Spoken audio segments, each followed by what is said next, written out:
आदिवासी असल में यहाँ का ओरिजिनल रेसिडेंट है। इसका नाम ही आदि है, आदिवासी, इंडिजीनियस है। लेकिन भारत सरकार उसको इंडिजीनियस नहीं मानती। आज तक भारत सरकार का कंसिस्टेंटली दुनिया के जितने भी फोरम हैं उसके ऊपर यह स्टैंड रहा कि भारत में कोई आदिवासी नहीं है, कोई इंडिजीनियस नहीं है। सरकार किसी की भी हो, 1951 से लेकर आज तक की सरकारें का यही स्टैंड है। थोड़ा बहुत इसमें सुधार आया। 5 जनवरी 2011 में सुप्रीम कोर्ट का एक जजमेंट आया और उस जजमेंट में 2 जजेस, एक उसमें मार्कंडेय काटजू, शायद उनको भी हम इनवाइट करने वाले थे आज के लिए लेकिन नहीं हो पाया। तो मार्कंडेय काटजू और ज्ञानसुधा मिश्रा, ये 2 जजों ने एक जजमेंट देते वक्त कहा कि यहाँ का आदिवासी है वो असली मूल निवासी है, वो इंडिजीनियस क्लास है। इसके बावजूद वर्तमान भारत की सरकार आदिवासी को आदिवासी नहीं मानती। मुसलमानों के साथ ये दिक्कत नहीं, उनको मुसलमान मानती तो है, आदिवासी को आदिवासी नहीं मानती। आदिवासी का अलग डी क्लास किया जाता है कि जो जंगल में रहता है वो आदिवासी, और इसीलिए आरएसएस बीजेपी की उनके लिए टर्मिनोलॉजी है वो वनवासी। और इसलिए आरएसएस की वनवासी कल्याण आश्रम के माध्यम से आदिवासियों में बड़े पैमाने में आदिवासी का हिंदूकरण की बात होती है। ये मुद्दा बहुत ज़रूरी है और ये बहुजन समाज के तबकों को समझना ज़रूरी है। आदिवासी का कोई लीगली धर्म नहीं है, उसको निसर्ग पूजक कहा जाता है। ये निसर्ग की पूजा करने वाले लोग हैं, इसलिए उनका कोई धर्म नहीं है। लेकिन पिछले 50 साल से आदिवासी के सामने जानबूझकर हिंदूकरण, हिंदू हिंदू लिखने का एक राष्ट्रीय कार्यक्रम चला है। चाहे मामला जनगणना का हो, चाहे इवन बर्थ सर्टिफिकेट या इवन हॉस्पिटल में एडमिशन होता है तो अगर दाढ़ी वाला आदमी नहीं है तो वो हिंदू है, ये समझकर लिखा जाता है। तो आदिवासी के साथ ये जबरदस्ती है, उसका जबरदस्ती से हिंदूकरण किया जा रहा। अब उस हिंदूकरण को बढ़ावा देने के लिए जो मुसलमान के साथ जुड़ा हुआ एक मुद्दा है वो आदिवासी के साथ जुड़ा है। मुसलमानों के साथ कौन सा मुद्दा जुड़ा है या क्रिश्चियन के साथ कौन सा जुड़ा है, वो है धर्म परिवर्तन कानून को बंदी या कानूनी बंदी। वर्तमान सरकार की ये नीति रही है कि लगभग 10 से 11 राज्यों में कन्वर्जन को इस सरकार ने पाबंदी लगाई है। वर्तमान केंद्र की सरकार ने पाबंदी लगाई है।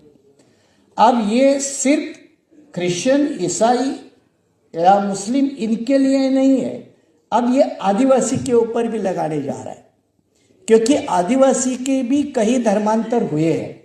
कई आदिवासी क्रिश्चियन बने हैं, कई आदिवासी मुस्लिम बने हैं, और इसलिए आप जानते हैं कि लक्षद्वीप से चुनकर जाने वाले पीएम शहीद साहब जो स्पीकर रहे काफी लंबे समय तक लोकसभा के, he was by birth tribal, आदिवासी थे।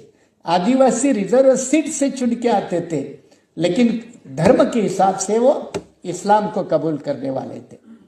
अब वर्तमान सरकार की यह नीति है कि अगर कोई आदिवासी इस्लाम, ईसाई या और कोई रिलीजन अपनाएगा तो वो आदिवासी नहीं रहेगा।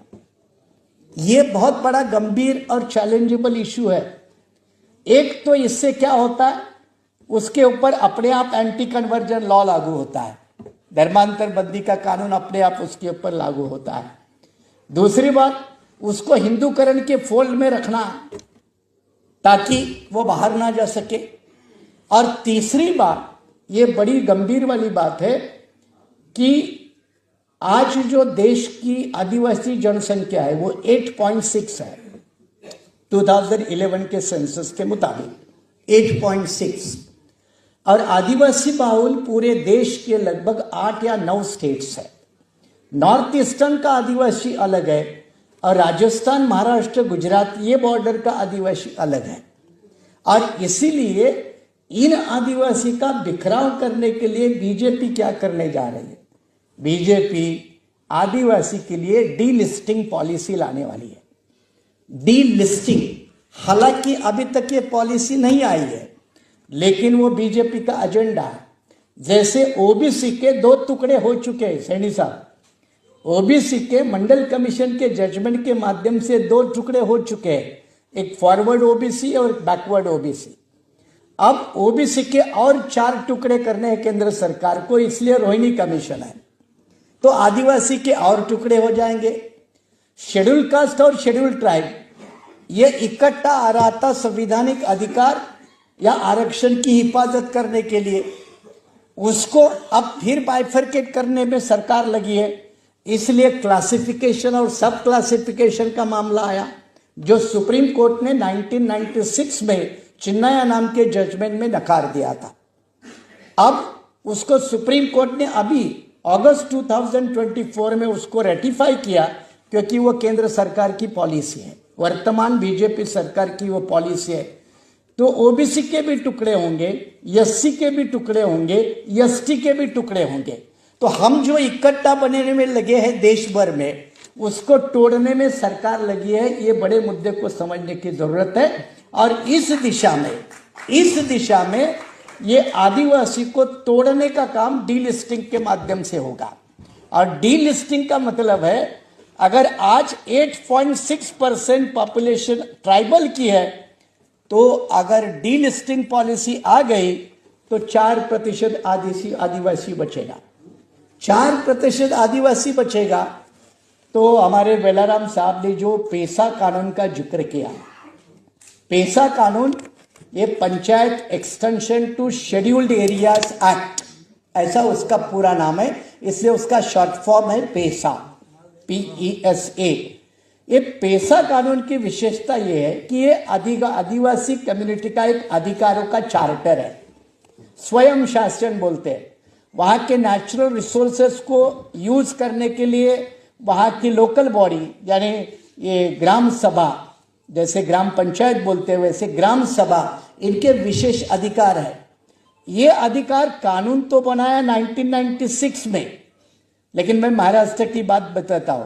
कानून बनाया 1996 में, और कानून के अंदर वो कानून इंप्लीमेंट करने के लिए रूल लाए 2014 में।